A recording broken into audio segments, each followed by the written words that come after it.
단독 입수 MB 정부 통일부 비공개 문건 14선언의 복사판이라 불리는 판문점 선언이 구체화된다면 단독 입수 MB 정부 통일부 비공개 문건 14선언의 복사판이라 불리는 판문점 선언이 구체화된다면 이명박 정부 통일부가 작성한 14선언 평가 및 전망이란 이 문건에는 14선언을 통해 남북이 합의한 46개의 구체적인 사업계획이 담겨 있다.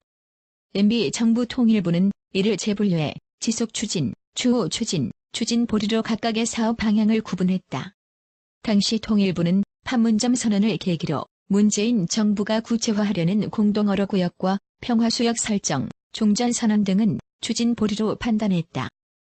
국보법 개정 등을 의미하는 법률적, 제도적 장치 정비, 6.15 기념방은 강구도 추진 보류 판단을 내렸다. 해주경제특구 건설을 골자로 하는 서해평화협력특별지대 설치와 관련한 일부 사항도 NLL 논란이 빚어질 수 있다는 이유로 동일한 결론을 내렸다. 정치적 시각 배제하고 만든 문건. 판문점 선언에는 이미 채택된 남북선언들과 모든 합의들을 철저히 이행한다고 명시돼 있다. 또 남과 북은 민족경제의 균형적 발전과 공동번영을 이룩하기 위하여 14선언에서 합의된 사업들을 적극 추진이라고도 적혀있다. 이 문건에 담긴 14선언 세부 사항들의 문제점이 판문점 선언 합의문을 계기로 다시 수면 위에 떠오를 가능성이 높다. 그런 점에서 이 문건은 향후 문재인 정부의 남북교류 협력, 대북 지원 정책의 향방을 가늠하고 판단할 수 있는 중요한 자료라고 할 수 있다. 문건 작성에 깊숙이 관여했던 통일부 관료 A씨는 이 문건에 대해 2009년 당시 14선언을 이행해야 한다, 하지 말아야 한다는 양측의 목소리가 커 정치적인 시각을 배제하고 만들었다고 회고했다. 그만큼 객관성을 담보할 수 있다는 뜻이다. 14선언 세부사항, 퍼주기 비판 초래. 비공개 문건은 평가 기준에서 정부의 대북정책 기조와 남북경협 4대 원칙에 입각하여 14선언 합의사항을 평가라고 밝혔다.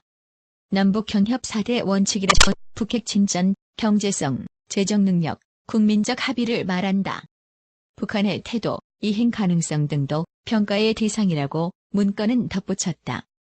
이어 남북기본합의서의 큰 틀 속에서 정치, 군사, 경제, 사회, 인도 등 각 분야를 망라한 포괄적인 합의라는 점에서 14선언을 긍정적으로 평가했다. 남북경협 사업 확대를 위한 실천 과제를 제시했다는 점에 대해서도 긍정적인 기능이 있다고 봤다. 문건이 분석한 부정적인 측면은 다음과 같다.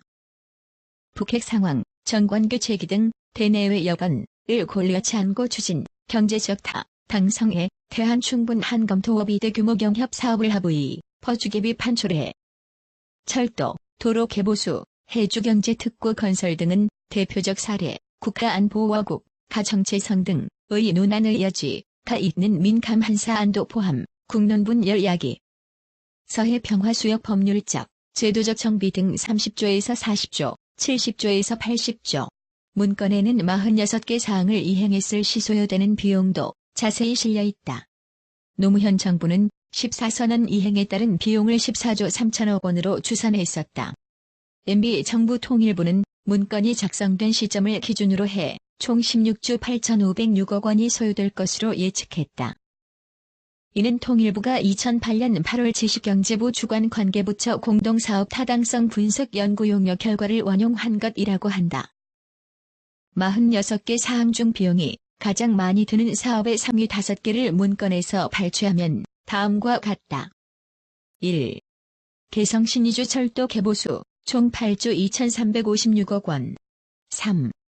개성공단 2단계 사업, 총 2조 7,709억 원. 4. 탄천지역 세계 광산개발, 총 8,691억 원. 5. 안변, 남포조선협력단지, 총 4,976억 원. A씨는 2018년 기준으로 다시 추산하면 최소 30조에서 40조 원이 들 것이라고 월간 조선에 밝혔다. 익명을 요구한 국책연구소 관계자 B씨는 70조에서 80조 원이 들 수 있다고 추정하기도 했다. A씨는 문재인 정부가 대북 지원을 본격화할 것으로 보이는데 최소한 이 문건에 기재된 보류 사항 7개에 대해선 매우 조심스럽게 다가가야 한다고 조언했다. 자칫 대북 퍼주기 논란이 빚어질 수 있다는 게 A씨의 지적이다. A씨는 북한의 군사력을 확충시킬 우려가 있는 해주항 개발과 해주특구 개발, 개성공단에 대한 접근은 다른 그 어느 것보다도 신중해야 한다고 강조했다.